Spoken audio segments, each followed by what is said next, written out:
हाय बच्चों, मैं हूँ सुनील। मैम अपनी क्लास में आपका स्वागत करती हूँ। तो चलिए आज पुनः एक बार मैं अति लघु प्रश्नों को आपके सामने लेकर उपस्थित हूँ, उसे सॉल्व करते हैं हम लोग मिलकर। तो आइए बच्चों देखते हैं पहला प्रश्न क्या है कि राष्ट्रीय पंचांग किस पर आधारित है। तो शक शमोत पर। आयुर्वेद के जनक चरक है। वेरी इंपॉर्टेंट प्रश्न है, सभी परीक्षाओं के लिए वेरी वेरी इंपॉर्टेंट है। और जो आपका एलटी ग्रेड है या यूपीपीओ सभी के लिए वेरी इंपॉर्टेंट है। रेशम मार्ग सिल्क रूट का निर्माण करवाया किसने? कनिष्क ने करवाया था। कुषाण वंश का अंतिम शासक था वासुदेव। गुप्त वंश की राजधानी मिलती है गुप्त वंश की जानकारी मिलती है वायु पुराण से। और उसके बाद नेपोलियन, भारत का नेपोलियन कहलाता है समुद्रगुप्त। सिक्कों पर बीड़ा बजाते दर्शाया गया किसको? समुद्रगुप्त को। भारत का विस्मारक है वल्लभ भाई पटेल। भारत का आइंस्टीन कहलाता है नागार्जुन। भारत का मिल्टन है अश्वघोष। ईरान का नेपोलियन नादिर शाह। देखिए, भारत का नेपोलियन समुद्रगुप्त को कहा गया, ईरान का नेपोलियन नादिर शाह को। समुद्रगुप्त का दरबारी कवि कौन था? वेरी इंपॉर्टेंट है, हर्षेण था।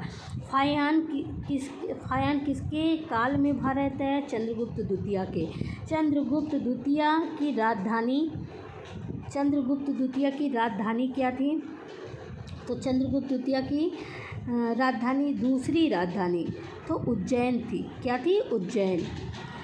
शक समोत की प्रारंभ हुआ 58 ईस्वी में।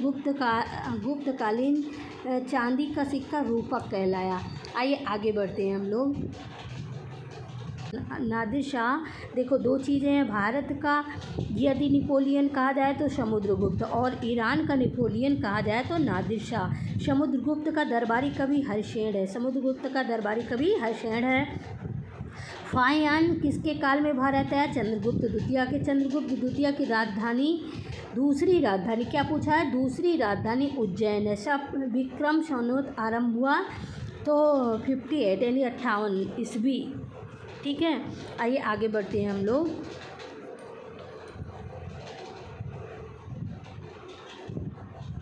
चलिए, तो आगे आपका जो प्रश्न है कि विक्रमशिला विश्वविद्यालय का संस्थापक धर्मपाल हैं। महरौली लौह स्तंभ किसने बनवाया था? चंद्रगुप्त द्वितीय ने। गंगईकोंड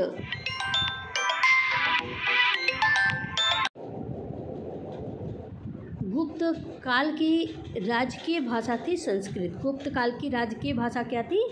तो संस्कृत थी। भारतीय इतिहास का स्वर्ण युग गुप्त काल को कहा गया। गुप्त वंश का अंतिम शासक विष्णुगुप्त था। उसके बाद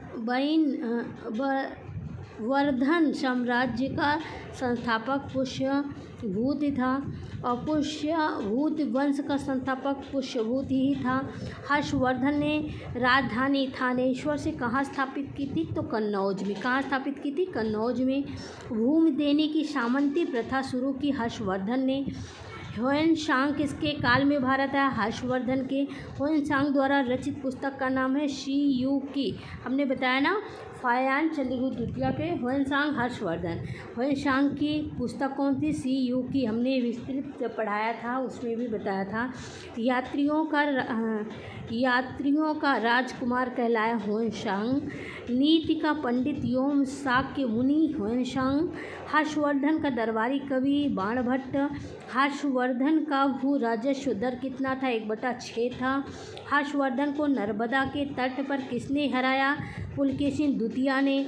हर्षवर्धन धार्मिक सम्मेलन करता था प्रयाग में। कहाँ करता था? प्रयाग में। हर्षवर्धन से संबंधित कई प्रश्न हैं जो कि वेरी इंपॉर्टेंट है, चाहे सीटेट हो, चाहे यस्टेट हो, चाहे टेट हो, या फिर अन्य परीक्षाओं के लिए, सभी के लिए वेरी इंपॉर्टेंट है।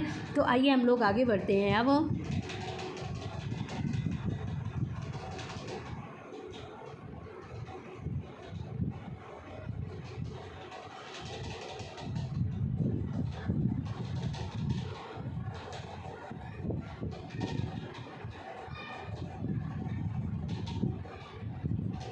चलिए, पल्लव वंश का संस्थापक सिंह विष्णु था। पल्लवों की राजधानी कांचीपुरम तमिलनाडु था। नटराज की मूर्तियाँ थीं चोल काल की। राष्ट्रकूट वंश का संस्थापक दंतिदुर्ग था। राष्ट्रकूट वंश की राजधानी मान्यखेत थी। चालुक्यों की राजधानी वातापी थी। कल्याणी के चालुक्य वंश का संस्थापक तैलीय द्वितीय था। चोल वंश का अंतिम संस्थापक था राजेंद्र द्वितीय। भारत में पहली बार सैनिक शासक लगाया ग्रीकों ने। नौसैनिक शक्ति के लिए प्रसिद्ध था चोल वंश। स्थानीय स्वशासन विशेषता थी चोल वंश की।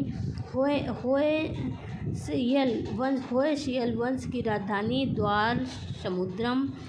हूणों का आक्रमण हुआ था समुद्रगुप्त के समय में। हूणों का पहला शासक था तोरमाल।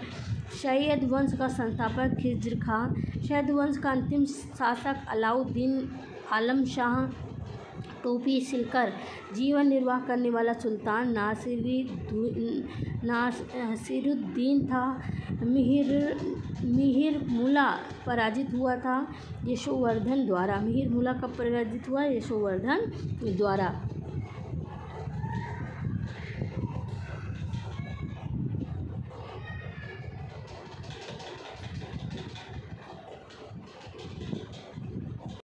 कुतुब मीनार का निर्माण किसने करवाया था? तो कुतुबुद्दीन ऐबक। कुतुब मीनार का काम पूरा करवाया इल्तुतमिश। यानी कुतुब मीनार का जो निर्माण कार्य था उसे कुतुबुद्दीन ऐबक ने शुरू करवाया था, लेकिन पूरा नहीं करा सके तो उनके गुलाम इल्तुतमिश ने उस कार्य को पूरा करवाया। फिर रक्तादारी प्रथा किसने शुरू की? इल्तुतमिश ने। कुतुब मीनार का निर्माण बख्तियार काकी की याद में बनवाया गया था। लाख बख्श कहलाता है कौन? लाख बख्श किसे कहा जाता है? कुतुबुद्दीन ऐबक को। 2.5 दिन का झोपड़ा बनवाया किसने? वेरी इंपॉर्टेंट, कुतुबुद्दीन ऐबक ने। मोहम्मद गौरी ने अक्ता प्रदान किया कुतुबुद्दीन ऐबक को। कुतुबुद्दीन ऐबक की मृत्यु चौगान खेलते समय घोड़े से गिरकर हुई। वेरी इंपॉर्टेंट है, पूछा जाता है चौगान खेलते समय घोड़े से गिरकर किसकी मृत्यु थी? कुतुबुद्दीन ऐबक की। इक्ता सेना का गठन किसने करवाया? इल्तुतमिश ने करवाया था। दिल्ली में प्रथम अफगान शासक बहलोल लोदी था। दिल्ली सल्तनत की राजसभा फारसी थी। दिल्ली सल्तनत का अंतिम शासक इब्राहिम लोदी था। गुप्तचर विभाग को संगठित किया किसने? अलाउद्दीन खिलजी ने। 2 अस्पा तथा 100 अस्पा मनसबदारी की शुरुआत किसने जहांगीर ने की थी? टंका एवं जीलत सिक्का चलवाया किसने? इल्तुतमिश ने। चंगेज़ खान ने भारत पर आक्रमण किया इल्तुतमिश के काल में। कुतुबुद्दीन ऐबक का मकबरा है लाहौर में। शुद्ध अरबी सिक्के जारी करने वाला पहला तुर्क सुल्तान था इल्तुतमिश।